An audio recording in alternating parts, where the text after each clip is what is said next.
Hi, thank you for joining us. With us today is Kevin McCahill, the Chief Customer Officer at MasteryCX.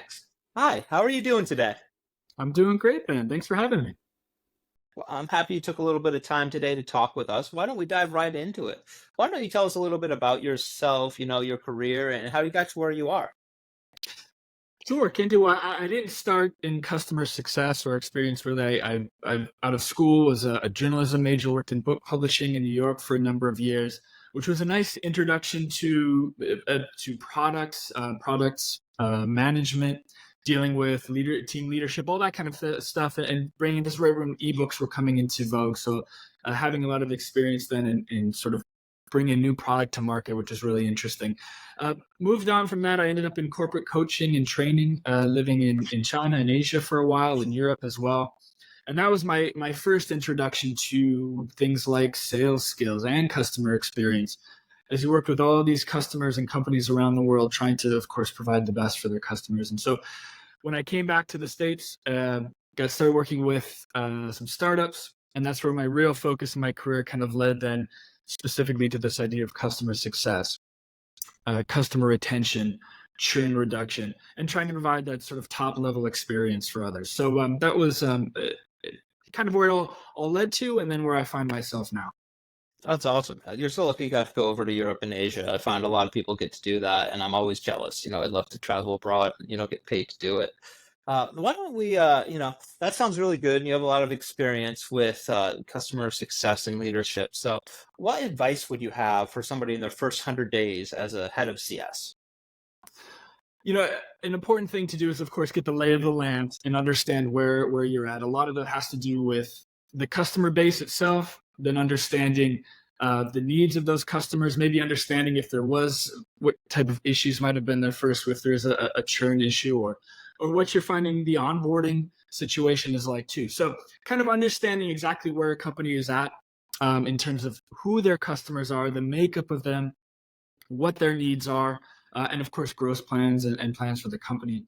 So that way you can better understand, well, where are we marching towards? What's sort of the expectations, the revenue goals, the expansion goals that you're looking for, and then those pain points as well.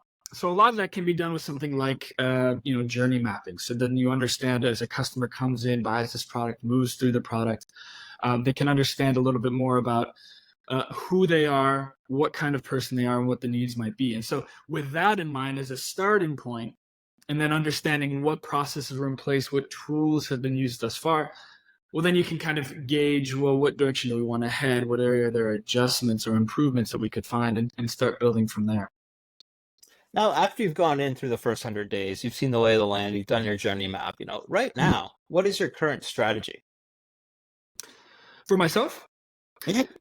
yeah. So right now we work very much on customer relationships. So it can be a bit of a down market. We work in the supply chain logistics world, so it's important that we're aware of where our customers might be feeling a pinch themselves, and make sure that when they see our products, they see the value. So one metric that I always pay a lot of attention to is something called time to value (TTV). But of course, we don't get to determine what the value is, the customer does. So the effort that we're putting in, especially as a customer is onboarding, coming in into our product, is understanding what is the value that you want to take out of this product. What is it you're looking for? And then with that in mind, then be able to focus even more on helping them see that value. And so that's an area that we focus now using the tools that we have, using metrics and analytics to understand usage, understands maybe where they're not using the product and see the value there. And then, of course, you're adding education along with that to help them grow and expand, and hopefully continue to expand if their usage and their spend with the company. So you mentioned time to value, and I think that's a really good KPI. Are there any other KPIs that you use to measure success of a CS campaign? Sure. Well, engagement, of course, is a big one. So how many eyes or how many people are engaging with what you put out there? Things like CSAT scoring and NPS scoring, of course, as well, as you try to just measure how they feel about your product, just as a starting point. Then, of course, you're also looking at actual analytic usage. So they've bought your product, but are they logging in daily? Have they used all aspects of it? Are they just sort of using it solely as this one little piece of the tool, but not ever expanding or trying to learn more about it? So some of those key parts about just how they feel about it. But then also we spend a lot of time looking at, are they really using it and getting the full value from our perspective, and how can we educate them to be able to understand how to do that. Have you noticed any trends with, I don't know, satisfaction or lifetime or time to value for people who use the product more compared to people who use it less? So we notice the satisfaction with our involvement. So if a customer, certainly off the bat, if their onboarding experience is positive, they stay longer. We know that. And a lot of that through my experience has found that it's the human aspect of how that process went. So if Hmm. they come in, they're onboarded and they feel like they're a number and they're just sending emails and no one's responded, well, they may love the tool, but we're seeing over time that they're not going to feel a connection to your product, to your business, to what you're doing. So, from my perspective, what we've seen is tracking that using those analytics and data, also following up with a human connection, saying, "Hey, I noticed you finally checked out this section of our tool. How was that for you? Really happy to see that." Well, now there's a human aspect to it. There's that level of communication. We find when people feel that we're proactive towards them and their needs and supporting them, that adds to the satisfaction. That's where we see that level of retention. So we try very hard for other customers, regardless of their size, to feel that there is a person on the other side that they can connect with and ask questions and learn with. That makes a lot of sense. Earlier, when you were discussing your first 100 days, you were talking about identifying pain points. I want to talk about that a little bit more. What are some common pain points you've run into when leading a customer service department, customer success department? Some of the pain points, well, for customers, it's a lot of it's time to learn a product. So working with the products that we do, that customers at times may feel that they don't have the time to properly learn it. So we might ask to sit and join us for these trainings, and if the time isn't scheduled right, that they don't have the time, and all of a sudden they're busy, and now they wonder, why did I spend this money when I don't fully Hmm. understand? So again, that's kind of that onboarding piece, is just making sure that's the expectations are set and they have the opportunity. Another pain point that we run into as well too is generally cost. As companies and customers feel that they're pinched from many different directions, they want to know, what is the value here? Are we seeing it? So for us, it's always making sure that we're showing that level of value back so that it matches with what their expectations. Do you have a specific example where you've used customer feedback to improve your business? Yeah, absolutely. We've worked with a newer product that was kind of designed for much smaller businesses, and being really hands-on, sort of with a lot of beta testers and customers like that. In terms of even the design, the layout of the tool, how do they like how it looks? So we've worked with customers and say, here's our product.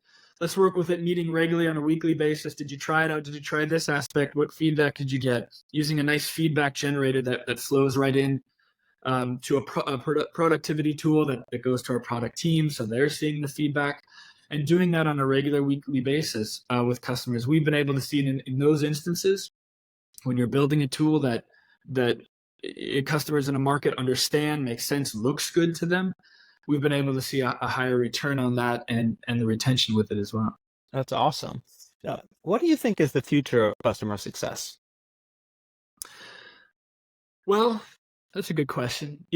So much of it is you find yourself involved in all aspects of it. So if there's ever an issue and that you become their touch point, all questions funnel to you. And what happens is that if that happens over again, and depending on the number of accounts you're dealing with, you feel like you're in a very reactive position. And I think a future, and certainly something that I'm trying to focus on and give energy to, is that proactive approach to it, and especially through education. So if you're working on a SaaS product and you have the ability, in app, to provide education, maybe you're using a tool that has some sort of, pop-ups or sort of a little chat tool in the corner that can teach a customer.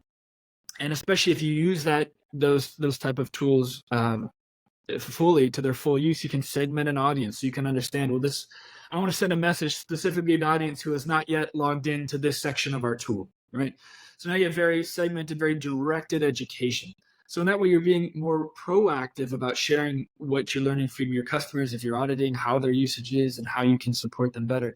So in that sense, I feel that there's sort of a digital aspect to the future of customer success. that it's a bit self-guided. You're providing education tools, knowledge-based FAQs, all those nice things, but that you're also providing it even before a customer asks. And doing that, I've always found to have a really good response. Now, in doing this, this is something that you would automate, right? Would you create some sort of database with information that this tool would pull from, or would somebody specifically be fulfilling each of those requests?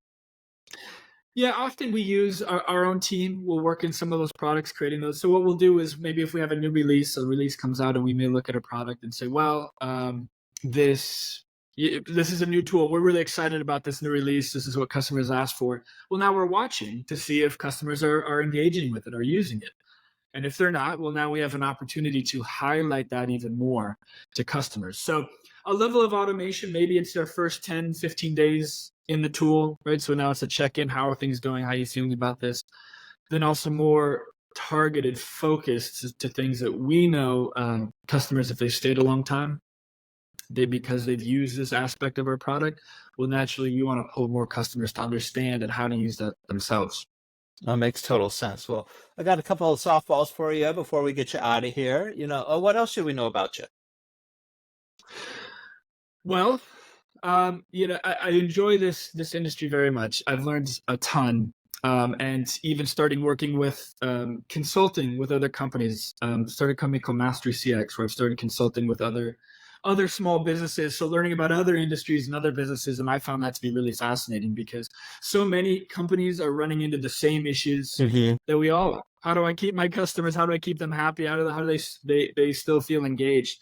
So learning more about that and sharing what I've learned too has been a real pleasure.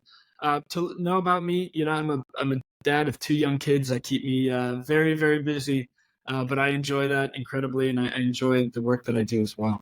Oh, that's awesome. So, where can we learn more about you and follow your career? Well, I'm on LinkedIn. You can find me there. That's always the best place to do it. And of course, I'm always happy to talk with anybody about how their business is going, how they feel things are working for them, areas of improvement, and happy to help anyone as best I can. Well, great. Thank you so much. I really appreciate your time today. You got it. Thanks, Ben. Thank you.